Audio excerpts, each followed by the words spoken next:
Welcome to our channel where we give tips for surviving motherhood and provide a place for honest conversations about women's mental health. We make new videos every Monday, every week. We hope you like our video. Don't forget to subscribe below. Today we are discussing how to manage relationships with grandparents, in-laws, and other family members, and how to set boundaries and to take care of yourself and your family. Tell us a little bit about the challenges that you see between moms and other family members that sometimes lead to conflict. Sure, Felicia. Well, there are family members that we want to have in our life and in the lives of our children, but we also want to raise our children according to our own values and beliefs. And sometimes this can mean doing things differently than what other family members have done or what other family members would like us to do. So this can include anything and everything from how we feed our babies, how we discipline children, how we celebrate holidays, and how we spend time with family members, and just kind of creating our own new traditions for our own new family that's been created. Yeah. It's important to know that grandparents have their own hopes and desires and dreams and beliefs about what being a grandparent means to them. So sometimes we have to keep that in mind. Sometimes they also push these beliefs on their children without meaning to, or realizing that what they're doing is adding pressure and stress. So what are some solutions to this?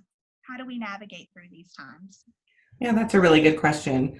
So really one solution is being clear and communicating our expectations to our family members and setting appropriate boundaries. So we hear that word boundaries, and what does that really mean? I like to use Brene Brown's definition, and she talked about boundaries are really saying what is okay and what isn't okay. And the good thing about being able to do that with each other is when we do set those boundaries, that helps us not feel angry or have resentment built up to those we love because we're not communicating what we need and we're doing things that we really don't want to be doing. So one example might be maybe before you had children, you were fine traveling to different households on Thanksgiving Day. I know a lot of people, they might travel to multiple sets of grandparents, aunts and uncles. But maybe after having children, you decide that that's just really too much, is not going to work for you. And maybe as part of starting your own traditions, you want to celebrate in just one place or only go to visit one household for Thanksgiving. So communicating this with a family ahead of time would be that example of setting that boundary rather than going along with it and being angry and resentful, but communicating those expectations to those family members is really important.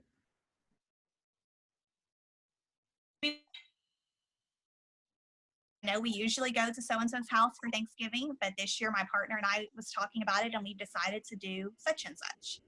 It's just important to be really clear about what it is that you want and talk to your partner about that to make sure that y'all are on the same page and able to support one another. This also helps you better communicate it with whoever you're needing to set boundaries with. Be prepared that your family members may not always like these boundaries and they may not respond positively and they may be upset or angry, which is okay. In those cases, we want to just keep the conversation short and give them time to cool down and process. And then hopefully they can get to a place of accepting, even if it's not ideal for them. Sure, and other examples may include when grandparents or other family members give opinions and want to give advice on kind of common topics like feeding, co-sleeping or not co-sleeping, discipline, that are different from the way that you would like to do things.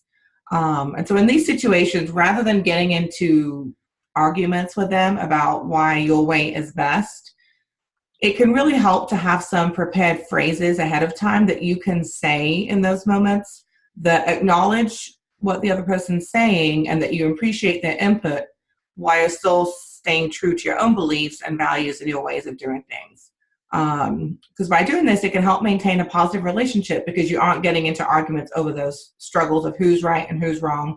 And then you're not getting upset or feeling unheard by the other family member.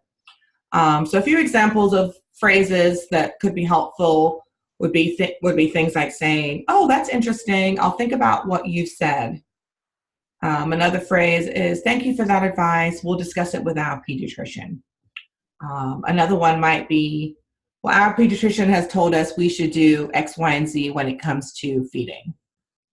So I really like those phrases because you're not really engaging in an argument. You're not saying the other person's wrong or you're right and getting into the nitty gritty details. You're just acknowledging that you appreciate what you've heard and you will either take that into consideration or you're following what your pediatrician has told you. And most people really can't argue with what the doctor says, as the doctor is considered an expert. So I find that really can be really helpful in those situations. Yeah, absolutely.